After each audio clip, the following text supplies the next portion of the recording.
క్రీస్తు పరిశుద్ధ నామమున కూడి వచ్చిన మీ అందరికీ మారనాథ. తొమ్మిదంతల ఆత్మఫలమును గూర్చి గత కొన్ని వారములుగా మనము ధ్యానము చేయుచు ఉన్నాం. గలతీయులకు రాసిన పత్రిక 5వ అధ్యాయం 22వ వచనంలో, అయితే ఆత్మఫలమేమనగా ప్రేమ, సంతోషము, సమాధానము, దీర్ఘశాంతము, దయాళుత్వము, మంచితనము, విశ్వాసము, సాత్వికము, ఆశ, నిగ్రహం. ఈ 9 ఫలములలో మనము 5 ఫలములను గూర్చి ఇప్పటికే మనము ధ్యానం చేశాము. ప్రేమను గూర్చి, సంతోషమును గూర్చి, సమాధానమును గూర్చి, దీర్ఘశాంతమును గూర్చి, దయాళుత్వమును గూర్చి మనం ధ్యానించడం జరిగింది. ఈరోజు మంచితనము అనబడేటటువంటి ఈ విషయమును గూర్చి కూడా మనం ధ్యానం చేయడానికి సిద్ధపడదాం.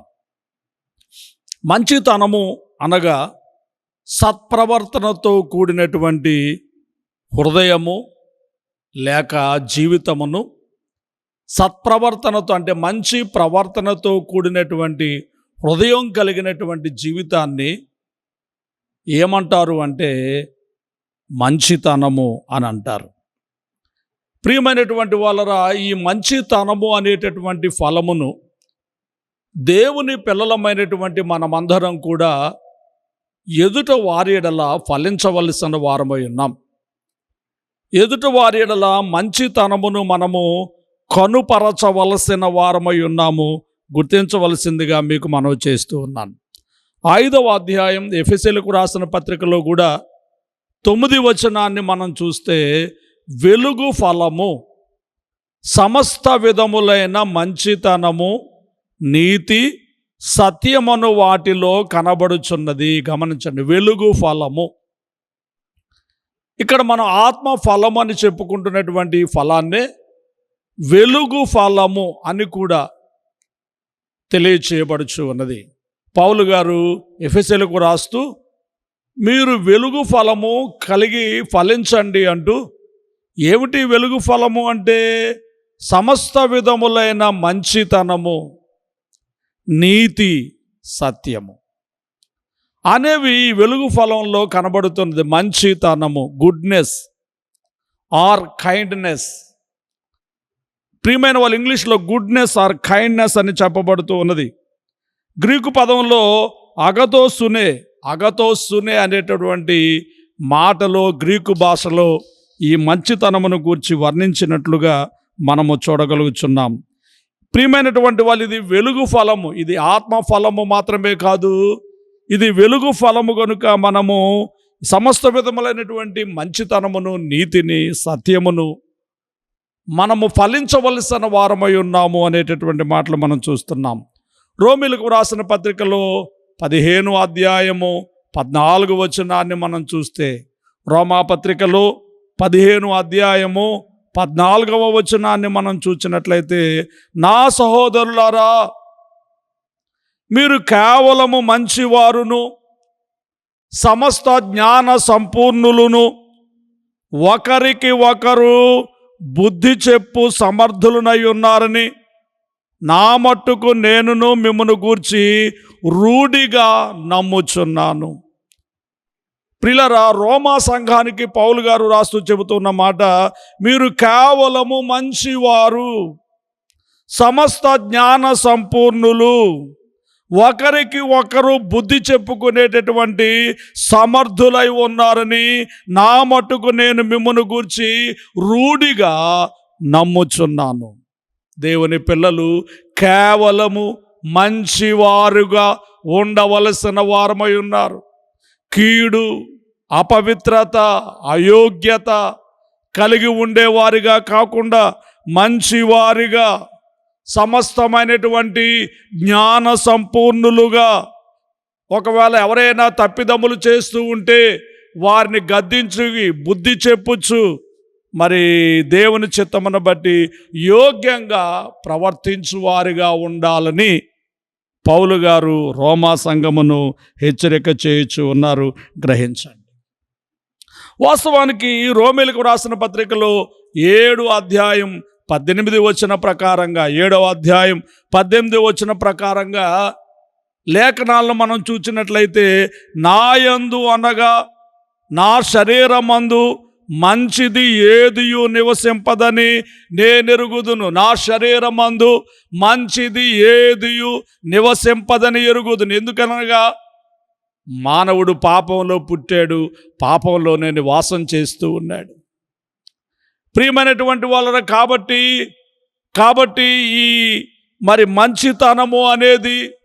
ఈ మంచితనము అనేది మానవులలో కనిపించడం కష్టమే. అందుకే నాయందు అనగా నా శరీరమందు మంచిది ఏదియు నివసింపదని నేను ఎరుగుదును. మేలైనది చేయవలననే కోరిక నాకు కలుగుచున్నది, కానీ ఆ మేలైన దానిని చేయుట నాకు కలుగుటలేదు. నేను చేయగోరు మేలు చేయగోరని కీడు చేయుచున్నాను. మేలు కోరుచున్నాను కానీ మేలు చేయలేకపోతున్నాను. నేను చేయగోరని కీడునే జరిగించుచున్నాను. ఎందుకంటే మానవ జీవితము, మానవ జన్మము, మానవ జీవనము పాపములో ఉండి ఉన్నది. అయితే ప్రియమైనటువంటి వాళ్ళరా, యేసుక్రీస్తును రక్షకుని యొద్దకు వచ్చినప్పుడు, యేసుక్రీస్తు శిలువ యొద్దకు వచ్చినప్పుడు, దేవా నేను పాపిని, నన్ను క్షమించుమని ఆ దేవుని పాదముల చెంత వేడుకొన్నప్పుడు, ఆ దేవుడు, ఆ రక్షకుడు మన ప్రతి విధమైనటువంటి పాపమును తొలగించి పరిశుద్ధపరచి నీతిమంతులుగా, శ్రేష్ఠులుగా, భక్తులుగా ఆయన మనలను మార్చుచున్నారు. దేవునికి స్తుతి కలుగునుగాక, దేవునికి స్తోత్రము కలుగునుగాక. మన శరీరములో ఏది మంచిది లేదు, కానీ ఆయనే మనలను మంచివారిగా, శ్రేష్ఠులుగా, భక్తులుగా మార్చుచు ఉన్నారని గుర్తించవలసిన వారమైంటూ ఉన్నాం. ఎందుకంటే ఆయన మంచివారై ఉన్నారు. మనం నిర్గమకాండములో 33 అధ్యాయము 19 వచనాన్ని మనం చదివితే అక్కడ ఆయనను గురించి మనకు రాయబడుతూ ఉన్నది. 33 అధ్యాయము 19 వచనము నిర్గమకాండములో, ఆయన నా మంచితనమంతయు నీ ఎదుట కనబరచెదను. మోషే గారు ఇక్కడ దేవుణ్ణి ప్రశ్నిస్తూ ఉన్నాడు. అయా నీ మహిమను నాకు చూపించు, దయచేసి నీ మహిమను నాకు చూపించు అని వేడుతూ ఉంటే, ఇప్పుడు ప్రభువు చెబుతున్నాడు, నా మంచితనమంతయు నీ ఎదుట నేను కనపరుస్తాను. యెహోవా అనే నామముని ఎదుట నేను ప్రకటిస్తాను. నేను కరుణించే వారిని కరుణిస్తాను. ఎవని యందు కనికరపడిదనో వాని యందు కనికరపడిదను. దేవునికి స్తుతి కలుగునుగాక. ఈ విధంగా తన యొక్క మంచితనమును, తన యొక్క కనికరమును దేవుడిని కనపరుస్తానని తెలియచేసి, మన ప్రియమైన ప్రభు మంచితనము, కనికరము, దయ, ప్రేమ కలిగినటువంటి ప్రేమామయుడు, కృపామయుడు, దయామయుడు, కనికర సంపన్నుడు. దేవునికి స్తుతి కలుగునుగాక, దేవునికి స్తోత్రము కలుగునుగాక. హెబ్రీయులకు రాసిన పత్రికలో పౌలు భక్తుడు ఈ సంగతిని ఆయన తెలియజేస్తూ ఉన్నారు. ఆయన ఎట్టివారై ఉన్నారు?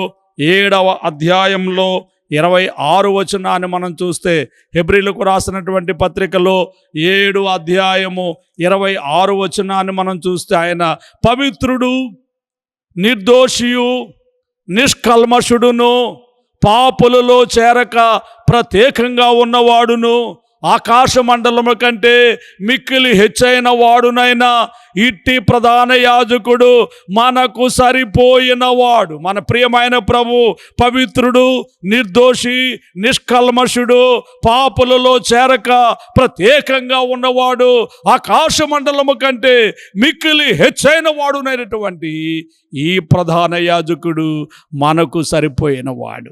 కాబట్టి ప్రియమైనటువంటి వాళ్ళరా, ఈ గొప్ప దేవుడు, ఈ నిష్కల్మషుడైనటువంటి ప్రభు మనలను మంచి వారినిగా తీర్చిదిద్దుటకు ఇష్టపడుచు ఉన్నాడు. కాబట్టి ఇప్పుడు మనము మంచి వారముగా దేవుని చిత్తమును బట్టి మరి జీవించుట కొరకు మనమందరము సిద్ధపడవలసిన వారమై ఉంటూ ఉన్నాం. గ్రహించాలని నేను మీకు మనవి చేయొచ్చు ఉన్నాను. వాస్తవానికి మన శరీరమును బట్టి, మన లోకములో మన జీవనాన్ని బట్టి ఒకవేళ మనము మంచివారంగా ఉండలేకపోవచ్చు. మంచి చేయాలని ఆశిస్తూ మంచి చేయలేని వారముగా మనం ఉండవచ్చును. కానీ ఆ దేవదేవుడు యోగ్యుడు, శ్రేష్ఠుడు, మంచివాడు, దయామయుడు, కనికర సంపన్నుడు. ఆయన అందరి మంచిని కోరుకునేవాడు. కాబట్టి ఆయన ద్వారా రక్షింపబడిన మనము కూడా మంచి వారముగానే రూపాంతరము చెందవలసిన వారమై ఉన్నాం. గొంగలి పురుగు మరి సీతాకోక చిలుకగా ఏ విధముగా రూపాంతరము చెందుతూ ఉన్నదో, చెడుగును కలిగిన మనమే మంచిని జరిగించుట కొరకు సంసిద్ధులము కావలసిన వారమై ఉన్నాం. యోహాను వ్రాసినటువంటి 3వ పత్రికలో భక్తుడు యోహాను గారు వ్రాయుచున్నటువంటి మాట 11వ వచనంలో, ప్రియుడా, చెడు కార్యములను కాక మంచి కార్యమును అనుసరించి నడుచుకొనుము. చెడు కార్యములను కాక మంచి కార్యములను అనుసరించి నడుచుకొనుము. మేలు చేయువాడు, మంచి చేయువాడు దేవుని సంబంధి, కీడు చేయువాడు దేవునిని చూచిన వాడు కాడు. పాపం చేసేవాడు, కీడు చేసేవాడు, అపవిత్రత చేసేవాడు అతడు దేవుని సంబంధి కాడు, దేవుణ్ణి చూచిన వాడు కాడు. మేలు చేసేవాడే దేవుని సంబంధి. కాబట్టి ఓ ప్రియుడా, చెడు కార్యములను కాక మంచి కార్యములను అనుసరించి నడుచుకొనుము. చెడు కార్యములను కాక మంచి కార్యములను అనుసరించి నడుచుకొనుము. దేవునికే స్తుతి కలుగునుగాక, దేవునికి స్తోత్రము కలుగునుగాక. గ్రహించాలని నేను మీకు తెలియజేస్తున్న దేవుని పిల్లలమైనటువంటి మనమందరము కూడా మంచి కార్యములను చేయువారమై ఉండవలసిన వారమై ఉంటూ ఉన్నాము. గ్రహించవలసినదిగా వాక్య సేవకునిగా నేను మీకు తెలియజేస్తూ ఉన్నా. తెస్సలోనికైలకు రాస్తూ పౌలు భక్తులు చెబుతున్న ఇంకొక మాట, మొదటి పత్రిక 5వ అధ్యాయం 15వ వచనములో, తెస్సలోనికైలకు రాసిన మొదటి పత్రిక 5వ అధ్యాయం 15వ వచనములో, ఎవడును కీడునకు ప్రతి కీడు ఎవనికైనను చేయకుండా చూచుకొనుడి. కీడునకు ప్రతి కీడు ఎవనికిని చేయకుండా చూచుకొనుడి. ఒకవేళ నీ కీడు చేసినా, నీకు కష్టము చేసినా, నిన్ను ఇబ్బంది పెట్టినా, నిన్ను శోధించినా, నిన్ను బాధించినా, వేధించినా, శ్రమ పెట్టినా, కీడునకు ప్రతి కీడు ఎవనికైనను చేయకుండా చూచుకొనుడి. గమనించాలి ప్రియులరా, గమనించండి. మంచి మనకి చేసినంతసేపు ఎదుటి వారికి మనం మంచిని కనపరుస్తూ ఉంటాం, మంచిదే. కానీ ఒకవేళ అతడు నీకు కీడు చేసినప్పటికీ, నష్టము, కష్టము, శోధన, వేదన కలిగించినప్పటికీ, కీడునకు ప్రతి కీడు చేయవద్దు అనేటటువంటి మాట మనము లేఖనములలో చూచుచూ ఉన్నాము. ఇట్టి మంచితనమును దేవుని పిల్లలమైన మనము కలిగి ఉండవలసిన వారమై ఉన్నాం. తిమోతికి రాస్తూ పౌలు భక్తుడు మొదటి అధ్యాయం, తిమోతికి రాసినటువంటి మొదటి పత్రిక 1వ అధ్యాయం 18వ వచనాన్ని మనం చూస్తే, నా కుమారుడు అయిన తిమోతి, నీవు విశ్వాసమును మంచి మనస్సాక్షియు కలిగిన వాడవై నిన్ను గూర్చి ముందుగా చెప్పబడిన ప్రవచనముల చొప్పున ఈ మంచి పోరాడవలనని వాటిని బట్టి ఈ ఆజ్ఞను నీకు అప్పగించుచున్నాను. 2 విషయాలు అక్కడ కనపడతా ఉన్నాయి. మంచి మనస్సాక్షి, మంచి పోరాటము. ఓ తిమోతి, నీవు మంచి మనస్సాక్షి కలిగి ఉండు. వాత వేయబడిన మనస్సాక్షి కాదు, నిర్మలమైన మనస్సాక్షి, మంచి మనస్సాక్షి, కడుగబడిన మనస్సాక్షి, పవిత్రపరచబడినటువంటి నీవు మనస్సాక్షి, మంచి మనస్సాక్షిని కలిగిన వాడవై ఈ మంచి పోరాటము పోరాడాలి. మంచి పోరాటము, నీతి పోరాటము, దీవెన కొరకైన పోరాటము, అనేక ఆత్మల రక్షణ భారముతో కూడిన పోరాటము. అనేక ఆత్మలు రక్షించబడవలనేటటువంటి తపనతో కూడినటువంటి ఈ మంచి పోరాటమును పోరాడుము అనే మాట మనం ఇక్కడ చూడగలుగుతూ ఉన్నాము, గ్రహించాలి. యోసేపులు మనకి పాత నిబంధనలో ఒక యోసేపు, కొత్త నిబంధనలో ఒక యోసేపు కనబడుతూ ఉన్నారు. వీరిద్దరూ మంచివారిగా మనకు బైబిల్ గ్రంథంలో కనబడుతూ ఉన్నారు. పాత నిబంధనలోని యోసేపును అన్నదమ్ములు అతనికి కలిగిన దర్శనములను బట్టి అసూయ చెందిన వారై అతన్ని అమ్మివేసినారు. దేవుడు అతనికి తోడై ఉన్నాడు గనుక యోసేపును దేవుడు ఆశీర్వదించి దేశము కాని దేశములో రాజు కాని రాజుగా దేవుడు ఆయనను హెచ్చించినాడు. రాజుకు కలిగిన దర్శన భావమును చెప్పి పండిన పంటను సమృద్ధిగా పండినటువంటి పంటను ఆయన సమకూర్చి ధాన్యాగారములను కట్టించి దాచి ఉంచి ఆ పిదప 7 సంవత్సరముల కరువు కాలంలో, పంట లేని కాలంలో ఈ ధాన్యాగారములో నుండి ఆనాటి ఆ దేశమును ఆ దేశపు చుట్టుప్రక్కల ప్రాంతాలను పోషించే పోషకుడుగా ఈ యోసేపు మార్చబడ్డాడు. ఏ అన్నదమ్ములు అతన్ని అమ్మివేశారో, ఏ అన్నదమ్ములు అతన్ని కుట్ర పన్నారో, అసూయపడ్డారో, అతన్ని చంపాలనుకున్నారో లేక అమ్మివేశారో, అదే అన్నదమ్ములు ఆహారము లేక అతన్ని ఆశ్రయించినప్పుడు వారితో మంచిగా మాట్లాడి వారిని పోషించి వారిని నడిపించడానికి తన మంచితనమంతటిని కూడా కనబరుచుచూ ఉన్నాడు. తండ్రి చనిపోయిన తర్వాత అన్నదమ్ములు భయపడ్డారు. ఒకవేళ ఇంతవరకు తండ్రి ఉన్నాడు గనుక ప్రేమగా చూచాడు, ఇప్పుడు తండ్రి చనిపోయినాడు, ఒకవేళ మనల్ని ఇబ్బంది పెడతాడేమో అని వారు భావించినప్పుడు, వారు భయపడినప్పుడు 20వ వచనంలో ఆయన చెబుతున్నటువంటి మాట, ఆదికాండము 50వ అధ్యాయము 20వ వచనంలో, మీరు నాకు కీడు చేయనుద్దేశించితిరి కానీ నేటి దినమును జరుగుచున్నట్లు అనగా బహు ప్రజలు బ్రతికింపబడినట్లుగా అది మేలుకే దేవుడు ఉద్దేశించను, కాబట్టి భయపడకుడి, నేను మిమ్మును మీ పిల్లలను పోషించేదనని చెప్పి వారిని ఆదరించి వారిని ప్రీతిగా మాటలాడిను.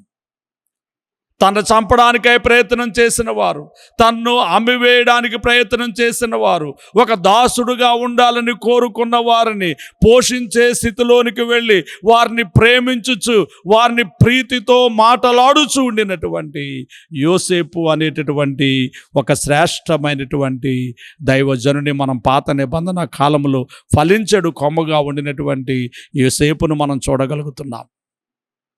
నూతన నిబంధనలో యేసు ప్రభువుకు పెంపుడు తండ్రి వరుసలో ఉండినటువంటి యోసేపును మనం చూస్తాం. ఈ యోసేపును గురించి మనకి మత్తయి సువార్త 1వ అధ్యాయం 18వ వచనంలో మనం చూస్తే, అతడు నీతిమంతుడై ఉండి, యోసేపు నీతిమంతుడై ఉండి వివాహం కాకమునిపే గర్భవతి అయి ఉండినటువంటి మరియమ్మను అవమానపరచనొల్లక రహస్యముగా ఆమెను విడనాడ ఉద్దేశించననే మాట. నరుగులోనికి పిలిచి 10 మందిలో అలరి చేయడం వద్దు, అది పద్ధతి కాదు. అలాగూ ఆమెను బాధ పెట్టవద్దు, రహస్యంగా ఆమెను విడిచిపెట్టేద్దామనేటటువంటి ఒక భావనలోనికి ఆయన వచ్చారు. దేవదూత కనబడ్డారు, ఆమె పరిశుద్ధాత్మ వల్ల గర్భం ధరించింది, ఆమె ఒక కుమారుని కంటుంది, ఆయనకు ఇమ్మానుయేల్ అనే పేరు పెడతారు అనేటటువంటి మాటలు చెప్పినప్పుడు ఇది దేవుని కార్యమని నమ్మి దేవుణ్ణి స్తుతించినటువంటి యోసేపు, నీతిమంతుడైనటువంటి యోసేపు. దేవుని పిల్లలమైన మనందరం కూడా ఇలాంటి మంచితనము, ఇలాంటి యోగ్యత మనము కలిగి ఉండవలసిన వారమై ఉన్నాం. మనం మంచివారమని మనము చెప్పుకొనుట కాదు, కానీ మన మంచితనమును గూర్చి మన తోటి మనుషులు చెప్పుకొనవలసి ఉన్నది, చెప్పవలసి ఉన్నది. అలాగే మనల్ని సృజించిన దేవుడు మనల్ని గూర్చి సాక్ష్యం ఇవ్వవలసి ఉన్నది. మన తోటి మనుషుల్లో 3 రకాల మనుషులు మనకు ఉంటారు. ఒకటి మన తోటి వారు, 2 మనకంటే పైవారు, 3 మనకంటే కిందివారు. మన తోటివారు, మనకంటే పైవారు, మనకంటే కిందివారు. మనకంటే పైవారు మనల్ని మంచివారు అని చెప్పాలి అంటే ఇప్పుడు మనం ఏం కలిగి ఉండాలి అంటే, మనకంటే పై స్థితిలో ఉన్నవారు మనల్ని మంచివారని చెప్పడానికి వారి ఎడల మనము నమ్మకస్తులమై ఉండాలి. యేసు ప్రభువారు మత్తయి సువార్తల 25వ అధ్యాయంలో 14వ వచనం నుంచి 30వ వచనం వరకు ఒక ఉపమానం చెప్పారు. ఒక యజమాని దేశాంతరం పోతూ తన యొక్క దాసులకు ఒకరికి 5 తలాంతులు, ఒకరికి 2 తలాంతులు, ఒకరికి 1 తలాంతు ఇచ్చినట్టుగా మనం చూస్తున్నాం. అతను మరలా తిరిగి వచ్చి లెక్క చూచుకున్నప్పుడు 5 తలాంతులు కలిగిన వాడు మరి 5 తలాంతులు సంపాదించి మరి ఆ యొక్క యజమానికే అప్పగించుచు ఉన్నట్టుగా 25వ అధ్యాయం 20వ వచనంలో, అప్పుడు 5 తలాంతులు తీసుకున్నవాడు మరి 5 తలాంతులు తెచ్చి, అయ్యా నీవు నాకు 5 తలాంతులు అప్పగించితివే, అవియుగాక మరి 5 తలాంతులు సంపాదించితనని చెప్పాను.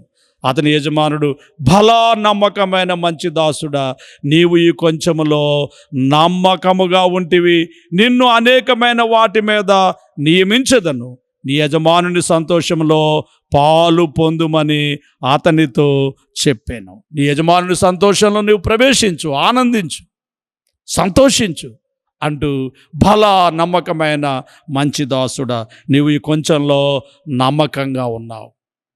మనకంటే పైవారు మనము నమ్మాలి అంటే వారి దగ్గర మనం నమ్మకస్తులముగా ఉండాలి. మోషేను గూర్చి మన ప్రియమైన యెహోవా చెప్పిన మాట ఇది, నా ఇల్లంతటిలో నమ్మకమైన వాడు. అబ్రహామును గూర్చి చెప్పబడిన మాటలవే, అబ్రహాము నమ్మకమైన వాడని ఎరిగి. కాబట్టి దేవుని పిల్లలమైన మనందరం కూడా నమ్మకంగా ఉండాలి. 10 దినములు శ్రమ కలుగును, మరణం వరకు నమ్మకంగా ఉండుము, నేను నీకు జీవకిరీటం ఇచ్చేదనని ప్రకటన గ్రంథంలో హెచ్చరిక చేయబడుతున్నటువంటి మాటలు. మరణం వరకు నమ్మకంగా ఉండు. మనకంటే పైవారి ఎడల అంటే దేవుని ఎడల, గురువుల ఎడల, పెద్దల ఎడల మనము నమ్మకముగా తల్లిదండ్రుల ఎడల నమ్మకంగా ఉండవలసిన వారమై ఉన్నాము. గ్రహించండి, అప్పుడు మనం మంచి వారముగా మనము ఉండగలుగుతాం. ప్రియులారా, అలాగే మనకంటే చిన్నవారి ఎడల, డబ్బులో, ఘనతలో, ఆధిక్యతలో, ఉద్యోగంలో, పదవిలో అన్నిట్లో మనకంటే తక్కువగా ఉన్న వారి ఎడల మనము ఎలాగ ఉండవలసిన వారమై ఉన్నాము అంటే, వారి పట్ల ప్రేమను చూపిస్తే, దయను చూపిస్తే, కనికరమును చూపిస్తే వారు మనల్ని మంచివారిగా భావిస్తారు. ఎస్తేరు గ్రంథంలో మనం చూసినప్పుడు మొర్దెకైను గురించి మాటలు మనకు కనబడుచు ఉన్నవి. ఎస్తేరు గ్రంథంలో 10వ అధ్యాయంలో మనం చూసినప్పుడు మరి 3వ వచనంలో ఈ మాట కనబడుతూ ఉంది. ఈ మొర్దెకై దేవుని చిత్తమును బట్టి అహష్వేరోషు యొక్క ఆస్థానములో ప్రధానమంత్రిగా చేయబడ్డాడు. 3వ వచనం, యూదుడైన మొర్దెకై, 10వ అధ్యాయం 3వ వచనం ఎస్తేరు గ్రంథం. యూదుడైన మొర్దెకై రాజైన అహష్వేరోషునకు ప్రధానమంత్రిగా నుండి తన వారందరితో సమాధానముగా మాట్లాడుచు తన జనుల యొక్క క్షేమమును విచారించువాడును, యూదులలో గొప్పవాడునై తన దేశస్థులలో చాలామందికి ఇష్టడుగా ఉండెను. ఎందుకు? మొర్దెకై తనకంటే చిన్నవారిని, క్రింది వారిని అందరినీ ప్రేమించుచున్నాడు. వారందరి క్షేమ సమాచారమును విచారించుచున్నాడు. వారితో సమాధానముగా మాటలాడుచున్నాడు. వారందరి ఎడల దయ చూపించుచున్నాడు, కనికరము చూపించుచున్నాడు. కాబట్టి ఆ దేశస్థులలో చాలామందికి మొర్దెకై ఇష్టడుగా ఉండెను. కాబట్టి అనేక మందికి మనం మంచివారుగా ఉండడానికి మనకంటే కింద వారిడల ప్రేమను కనపరుచుట, సమాధానముగా మాట్లాడుట, వారి క్షేమమును విచారించుట మనము చేయగలగాలి. మనకంటే పెద్దవారి ఎడల మనము నమ్మకముగా ఉండాలి. ఇక మనతోటి వారి ఎడల మనం ఎట్లుండవలసిన వారమై ఉన్నామో మరి లేఖనములలో మనం చూచినప్పుడు ఈ మాటలు మనకు కనబడుతున్నాయి. రోమీలకు రాసిన పత్రిక 12 అధ్యాయము 10 వచనాన్ని మనం చూస్తే, రోమీలకు రాసిన పత్రిక 12 అధ్యాయం 10 వచనములో, సహోదర ప్రేమ విషయములో ఒకని యందొకడు అనురాగము గలవారై ఘనత విషయములో ఒకరిని ఒకడు గొప్పగా ఎంచుకొనుడి. మన తోటి వారందరినీ మనము తక్కువగా చూడకుండా, చిన్నగా మాట్లాడకుండా, అగౌరవముగా వారిని మాట్లాడకుండా, నిందిస్తూ వారిని మాట్లాడకుండా, ప్రేమ విషయములో అనురాగముతో, దయాళుత్వముతో, ప్రేమతో, అలాగే ఘనత విషయంలో ఒకరిని ఒకడు గొప్పగా ఎంచుకుంటూ, ఫలానా వారు యోగ్యులు, శ్రేష్ఠులు అంటూ వారిని గౌరవంగా మాట్లాడుతూ గొప్పగా ఎంచుకుంటూ ఉంటే తోటి వారు కూడా మనల్ని గూర్చి మంచివారు అని సాక్ష్యం ఇస్తారు. మనుషులు మనల్ని గూర్చి సాక్ష్యం ఇవ్వాలంటే 3 విషయాలు చెప్పాం. మనకంటే పైవారు మనల్ని గూర్చి మంచివారని సాక్ష్యం చెప్పాలి అంటే వారి ఎడల మనం నమ్మకంగా ఉండి కష్టపడి పనిచేస్తే వారు మనల్ని గొప్పవారిగా ఎంచుతారు, నమ్మకమైన వారుగా ఎంచుతారు. మనకంటే చిన్నవారు మనల్ని గొప్పవారని చెప్పాలంటే వారిడల మనం ప్రేమ కలిగి సమాధానంతో వారితో మాట్లాడుతూ వారి క్షేమాన్ని గురించి మనం విచారించితే అప్పుడు వారు మనల్ని గొప్పవారుగా ఎంచుతారు. మన తోటి వారు మనల్ని గొప్పవారుగా ఎంచాలి అంటే అనురాగం కనపరచాలి, ప్రేమను కనపరచాలి, దయను కనపరచాలి. అలాగే ఘనంగా ఒకరిని గురించి ఒకరు గొప్పగా ఎంచుకోవాలి, గొప్పగా 10 మందిలో చెప్పుకోవాలి. అప్పుడు వారు మనలను గొప్పవారినిగా ఎంచుతారనే మాటలు మనము చూడగలుగుచు ఉన్నాం. ఇక చివరిగా దేవుడు మనల్ని గూర్చి సాక్ష్యం ఇవ్వాలి అంటే మనకి హెబ్రీలకు రాసిన పత్రికలో పౌలు గారు చెప్తారు, విశ్వాసపు అధ్యాయంలో 2వ విశ్వాస వీరుడైనటువంటి ఆ యొక్క మరి హనోకును గురించి దేవుడు చెప్తారు. విశ్వాసమును బట్టి హనోకు దేవునితో నడిచాను. విశ్వాసమును బట్టి హనోకు దేవునితో నడిచాను. ప్రియమైన వాళ్ళరా, అతడు కొనిపోబడక మునుపు, అక్కడ వాక్యంలో మనం చూసినప్పుడు ఈ మాటలు కనబడుతున్నాయి. 11వ అధ్యాయం 5వ వచనం చూడండి. విశ్వాసమును బట్టి హనోకు మరణం చూడకున్నట్లు కొనిపోబడెను. అతడు కొనిపోబడక మునుపు దేవునికి ఇష్టుడై ఉండెనని సాక్ష్యము పొందాను. అతడు కొనుపోబడక మునుపు దేవునికి ఇష్టుడై ఉండెనని సాక్ష్యము పొందాను.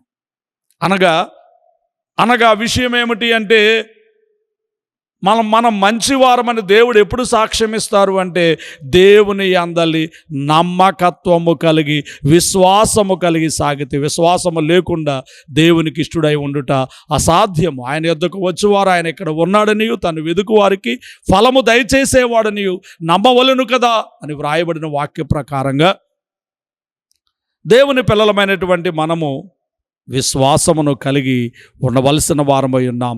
ఈ విశ్వాసమును బట్టి దేవుడు మనలను గూర్చి సాక్ష్యమిస్తారు. ఇక్కడ హనోకు అనే దైవజనుని గూర్చి విశ్వాసమును బట్టి హనోకు మరణం చూడకుండా కొనిపోబడెను. అతడు కొనిపోబడక మునుపు దేవునికి ఇష్టుడై ఉండెనని సాక్ష్యము పొందాను. కనుక దేవుని చేత మనం మంచివారంగా ఉండడానికి, సాక్ష్యం పొందడానికి, ఇతర మనుషుల మంచివారమని సాక్ష్యం పొందడానికి ఈ మంచితనం అనే ఫలమును మనము ఫలించాలి. ఆత్మ ఫలములలో వెలుగు ఫలములలో ఒక ఫలము ఏమిటి అంటే మంచితనము. కాబట్టి వినుచున్న మీరు నేను మనందరం కూడా మంచితనము అనే ఫలమును కలిగి దేవుని కొరకు జీవిద్దాం. ఫలభరితమైన జీవితాన్ని కలిగి ఉందాం. దేవుడు మిమ్మల్ని దీవించునుగాక. ఆమెన్. తండ్రి, మీకు వందనములు. ఈ మాటల బిడ్డల అంతరంగాల్లో ఫలింపు చేయము. మనుషుల ఎడలను, మమ్మను సృజించిన మీ ఎడలను మేము మంచితనము కలిగి నమ్మకంగా జీవించినట్లు మమ్మను సిద్ధపాటు చేయము. ఘనత, కీర్తి, ప్రభావం మీరే పొందుకొనము. యేసు నామములో వేడుచున్నాము తండ్రి. ఆమెన్. తండ్రి, కుమార, పరిశుద్ధాత్మ త్రియేక దేవుని దీవెనలు కలుగునుగాక. ఆమెన్.